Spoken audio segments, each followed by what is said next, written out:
ಶ್ರೀ ಗುರು ಬಸವಲಿಂಗಾಯ ನಮಃ. ಇಂದಿನ ಬಸವಣ್ಣನವರ ವಚನ ಹೀಗಿದೆ. ಹಿರಿಯಯ್ಯ ಶ್ವಪಚಯ್ಯ, ಕಿರಿಯಯ್ಯ ಡೋಹರ ಕಕ್ಕಯ್ಯ, ಅಯ್ಯಗಳಯ್ಯನು ನಮ್ಮ ಮಾದಾರ ಚೆನ್ನಯ್ಯ. ಕೂಡಲ ಸಂಗಮ ದೇವ ನಿಮ್ಮ ಶರಣರು ಎನ್ನ ಸಲಹುವರಾಗಿ.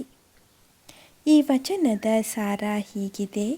ಸಮಾಜದ ಕೆಳಸ್ತರದಲ್ಲಿರುವ ಜನರನ್ನು ವಿಶ್ವಾಸಕ್ಕೆ ತಂದುಕೊಂಡು ಅವರ ಕೀಳರಿಮೆಯನ್ನು ದೂರ ಮಾಡುವುದಕ್ಕಾಗಿ ಶರಣರಾದ ಶ್ವಪಚಯ್ಯ ನಮ್ಮ ದೊಡ್ಡಪ್ಪ, ಡೋಹರ ಕಕ್ಕಯ್ಯ ನಮ್ಮ ಚಿಕ್ಕಪ್ಪ, ನಮ್ಮ ಅಪ್ಪನ ಅಪ್ಪ ಅಂದರೆ ಅಜ್ಜ ಮಾದಾರ ಚೆನ್ನಯ್ಯ ಎಂದು ಸಮೀಕರಿಸಿಕೊಳ್ಳುವ ಮೂಲಕ ಬಸವಣ್ಣನವರು ಸಮಾಜದಲ್ಲಿ ಸಮಾನತೆಯನ್ನು ತರಲು ಯತ್ನಿಸಿದ್ದಾರೆ.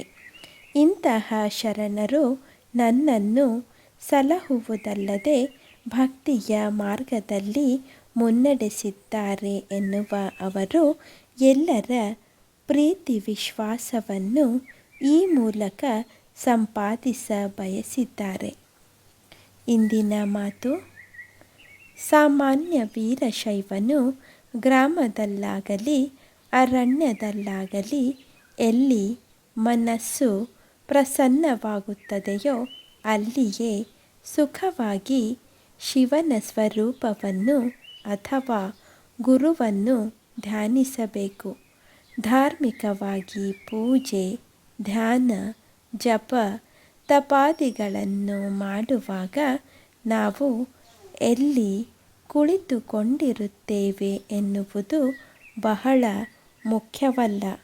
ಆದರೆ ಎಲ್ಲಿ ಕುಳಿತರೆ ನಮ್ಮ ಮನಸ್ಸು ಪ್ರಸನ್ನವೂ ಏಕಾಗ್ರವೂ ಆಗುತ್ತದೆ ಎಂಬುದು ಮುಖ್ಯವಾಗಿದೆ. ಏಕೆಂದರೆ ಪೂಜೆ ಮಾಡುವಾಗ ಏಕಾಗ್ರತೆ ಮತ್ತು ಪ್ರಸನ್ನತೆ ಇಲ್ಲದೆ ಚಂಚಲ ಮತ್ತು ಕ್ಲೇಶ ಭಾವವಿದ್ದರೆ ಆ ಪೂಜಾದಿ ಧರ್ಮ ಕಾರ್ಯಗಳು ಸಫಲಗೊಳ್ಳುವುದಿಲ್ಲ. ಕೆಲವರಿಗೆ ಅರಣ್ಯದಲ್ಲಿ ಕುಳಿತು ಪೂಜೆ ಮಾಡಿದರೆ ಏಕಾಗ್ರತೆ ಪ್ರಾಪ್ತವಾಗುತ್ತದೆ. ಇನ್ನು ಕೆಲವರಿಗೆ ಗ್ರಾಮದಲ್ಲಿಯೇ ತಮ್ಮ ಮನೆಯಲ್ಲಿ ಕುಳಿತರೆ ಪ್ರಸನ್ನತೆ ಇರುತ್ತದೆ. ಯಾರಿಗೆ ಎಲ್ಲಿ ಏಕಾಗ್ರತೆ ಮತ್ತು ಪ್ರಸನ್ನತೆ ದೊರೆಯುತ್ತದೆಯೋ ಅವರು ಅಲ್ಲಿ ಕುಳಿತು ಪೂಜೆ ಮುಂತಾದ ಧರ್ಮ ಕಾರ್ಯಗಳನ್ನು ಮಾಡಬಹುದಾಗಿದೆ. ಶರಣು ಶರಣಾರ್ಥಿಗಳು.